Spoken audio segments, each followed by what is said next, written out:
बहुत सारे बच्चों को ये नहीं पता कि जुवेनाइल क्या कौन होता है। Juvenile is a person less than 18 years of age, जिनकी 18 ईयर्स ऑफ एज से, जिन्हें हम माइनर भी बोल देते हैं, जो 18 साल से कम की उम्र के होते हैं उनको हम माइनर भी बोलते हैं, और उनको लीगल लैंग्वेज में जुवेनाइल बोला जाता है, right. The juvenile justice care and protection of children act 2015 addresses children in conflict with law and children in need of care and protection. तो ये एक्ट है, ये क्यों बनाया गया है, किन के लिए बनाया गया है?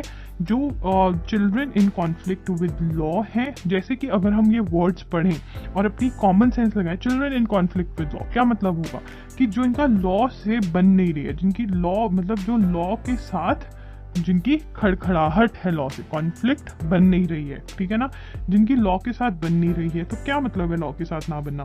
मतलब child in conflict with law means a child who is alleged or found to have committed an offense and who has not completed 18 years of age on the date of commission of such offense। क्या कहने की कोशिश कर रहे हैं कि जो 18 साल से on the date of committing of the offence 18 years से कम उनकी एज थी, और उन्होंने या तो उनके ऊपर एलिगेशन हैज बीन फाउंड कि उन्होंने ऑफेंस कमिट किया है, तो वो क्या है? Child in conflict with law.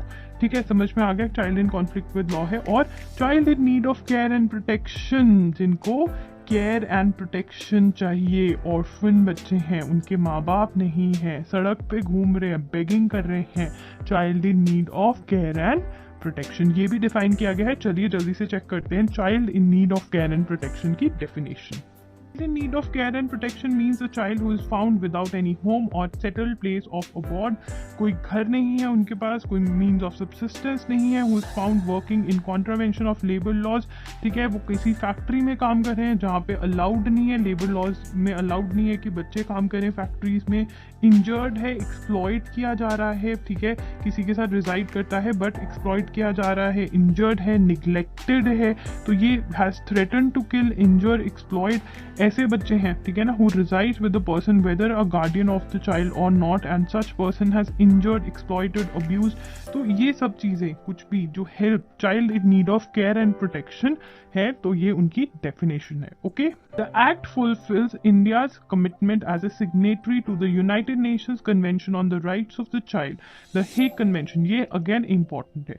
देखो बहुत बच्चे पूछते हैं कि दी स्टैटिक जी के कौन सी, आजकल जो एग्जाम्स हैं जितने भी, चाहे आपका क्लैट है चाहे कोई भी एग्जाम है, उसमें स्टैटिक जी के ना जो पहले वाली थी कि ये अगर कोई टॉपिक है उसको अच्छे से रट्टा मार लिया और हो गया खत्म, वो बात खत्म हो गई। अब क्या है, जो करंट अफेयर्स के अंदर चीज आ जाते हैं ना, उसकी बैकग्राउंड चेक से रिलेटेड आते हैं आपकी स्टैटिक जी के, तो इसीलिए ये चीजें इंपॉर्टेंट हो जाती हैं, ठीक है ना। तो हमारा जो जुवेनाइल जस्टिस एक्ट है वो कौन सी कमिटमेंट्स को फुलफिल करता है? जो हमने इंटरनेशनल कॉवेनेंट साइन किए हुए हैं, कौन से? United Nations convention on the rights of the child, the Hague convention, ठीक है, on protection of child and cooperation in respect of inter country adoption 1993 and other related international instruments। ठीक है, so you can make a note of this, right? As a signatory, India is required to undertake all appropriate measures to ensure the rights of children with regard to juvenile justice। juvenile justice मतलब 18 से 18 years से जो कम के बच्चे हैं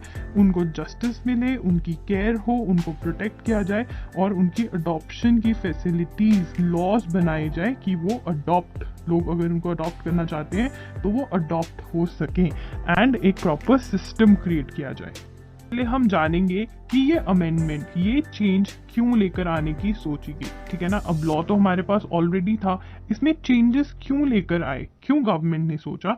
the national commission for protection of child right, NCPCR, important है, आपको पता होनी चाहिए इसकी फुल फॉर्म, इसके बारे में हम और पढ़ेंगे अभी।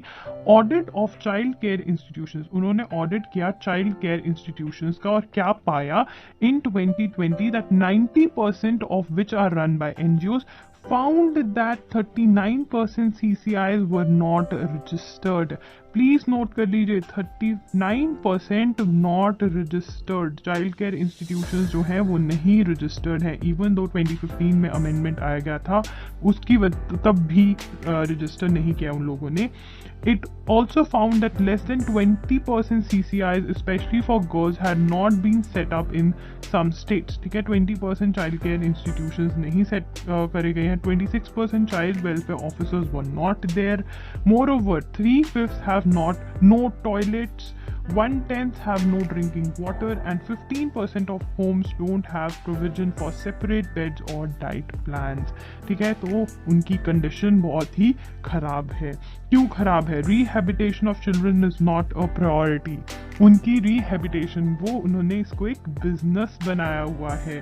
उनकी प्रायोरिटी ये नहीं है कि बच्चों का wellbeing is not their priority. What is their priority?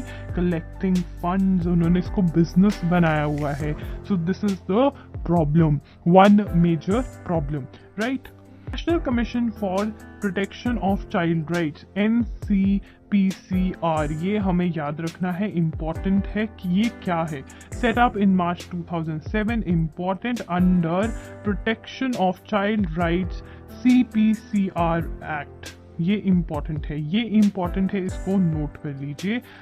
Under the administrative control of the ministry of women and child, ये भी इम्पॉर्टेंट है। चाइल्ड डेवलपमेंट, ठीक है ना, ministry of women and child development, ठीक है।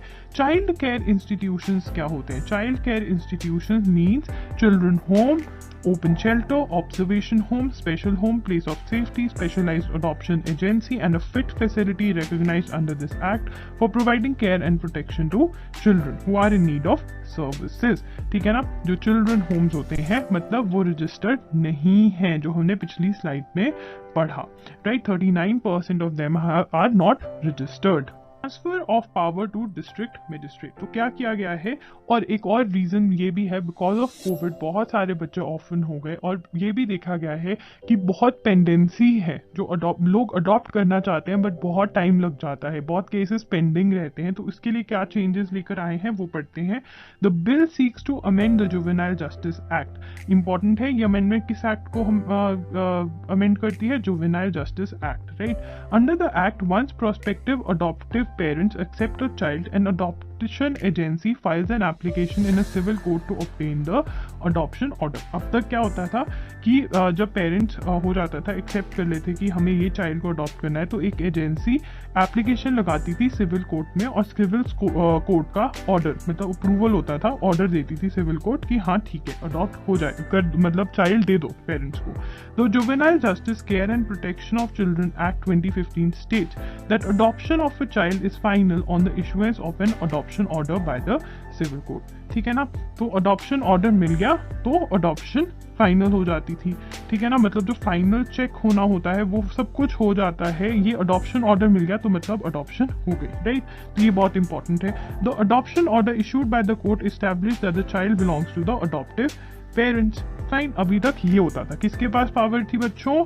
सिविल कोर्ट के पास adoption order देने की। बट अब किसके पास है power? The bill provides that instead of the court, the district magistrate, including additional district magistrate, will perform these duties and issue all the orders. अब हमें इस स्लाइड में से क्या याद करना है कि पहले अडॉप्शन ऑर्डर कौन देता था? हमें सिविल कोर्ट देती थी।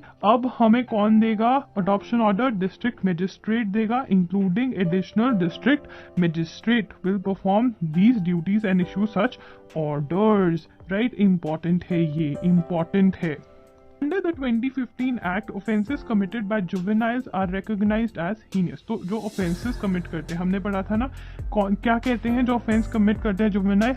Children in conflict with law, right? तो जुवेनाइल्स जो ये ऑफेंसेस होते हैं कैटेगराइज किए होते हैं, हीनियस ऑफेंस के अंदर कैटेगराइज करे हुए हैं, सीरियस ऑफेंस के अंदर कैटेगराइज किए हुए हैं, और पेटी ऑफेंसेस के अंदर, ठीक है? तो हम पढ़ लेते हैं कि ये कौन कौन से ऑफेंसेस हैं, ठीक है? हीनियस ऑफेंस वो हैं दोस्त with minimum punishment of 7 years, जिनमें मिनिमम मतलब अगर ये प्रूव हो गया कि ये ऑफेंस जुवेनाइल ने कमिट किया है तो ये ऑफेंस में मिनिमम 7 years ऑफ इम्प्रिजनमेंट तो होगी, ठीक है ना।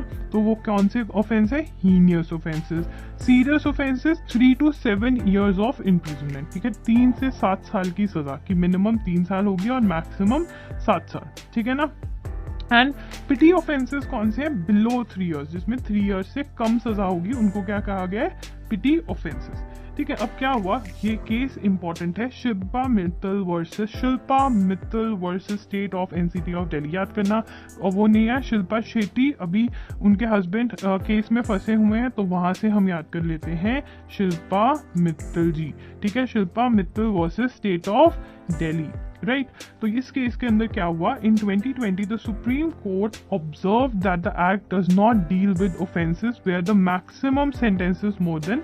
तो उन्होंने क्या कहा, सुप्रीम कोर्ट ने कहा कि जो ये एक्ट है, जुवेनाइल जस्टिस एक्ट है, डज नॉट डील विद वो ऑफेंसेस के बारे में बात नहीं करता जहां पे maximum sentences more then 7 years, ठीक है। 7 years प्लस वाले जो ऑफेंसेस हैं उनको कैटेगराइज नहीं किया हुआ, ठीक है।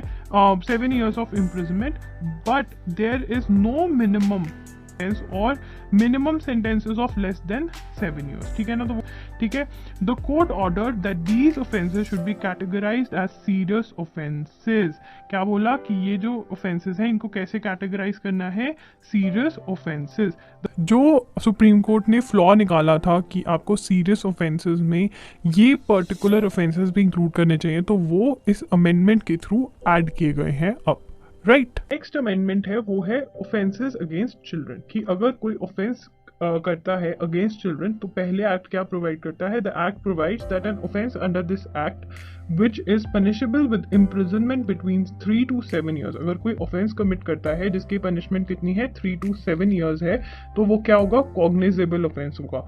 कॉग्निजेबल का मतलब होता है इन विच अ पुलिस ऑफिसर में arrest without warrant, without warrant के उसको आप अरेस्ट कर सकते हैं जिसके अगेंस्ट एलिगेशन है कि उसने ऑफेंस कमिट किया अगेंस्ट द चाइल्ड। बट अब क्या अमेंडमेंट कर दी है?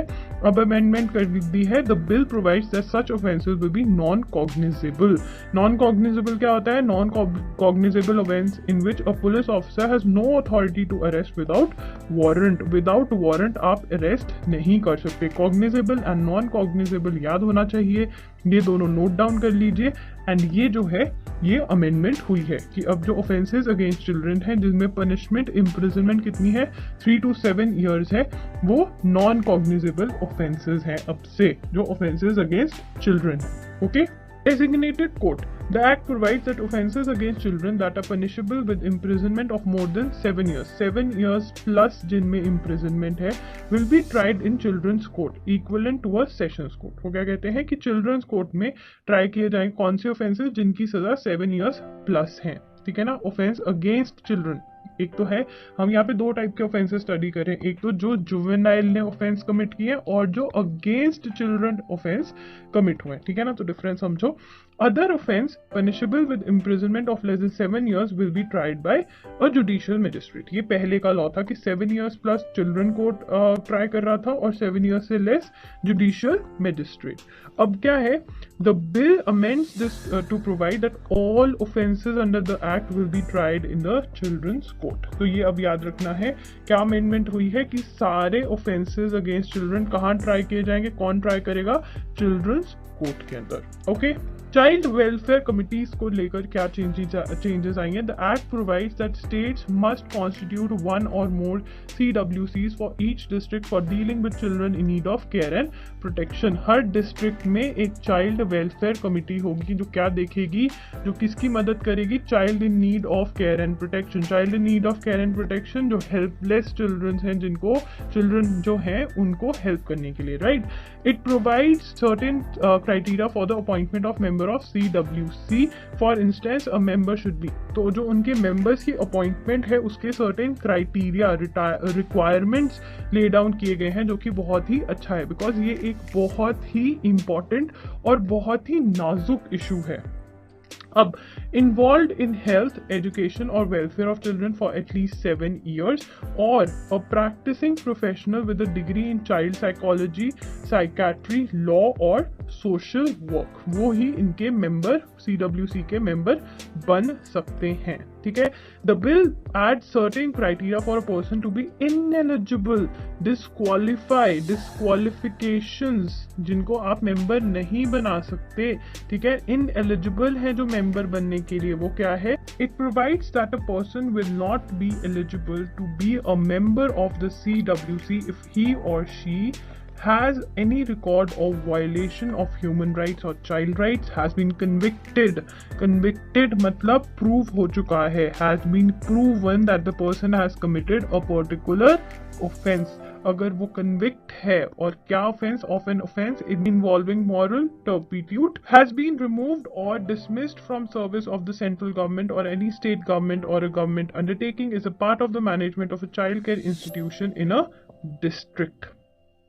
ठीक है ना, चाइल्ड केयर इंस्टीट्यूशन का पार्ट है, तो ऑब्वियसली अगर कुछ गलत काम करना है तो CWC का पार्ट नहीं हो सकता, क्योंकि वो अगर गलत काम कर रहे होंगे तो CWC ने चेक रखना है। बट अगर वो चाइल्ड केयर इंस्टीट्यूशन से रिलेटेड कोई मेंबर वहां पे आ जाता है तो वो चेक तो रखने नहीं देंगे। तो ये सबसे इंपॉर्टेंट चीज है कि जो एक चाइल्ड केयर इंस्टीट्यूशन रन कर रहे हैं वो इस कमिटी का पार्ट बिल्कुल भी नहीं हो सकते हैं, राइट। सो ये भी एक अमेंडमेंट हुई है। Okay, so guys that's it for today's video. अगर आपको वीडियो हेल्पफुल लगी तो लाइक कर देना, चैनल को सब्सक्राइब कर देना, बेल बटन पे भी हिट कर देना, और अगर आपको कोई प्रॉब्लम है, कोई इशू है तो मेरे से आप कमेंट्स में चैट कर सकते हैं।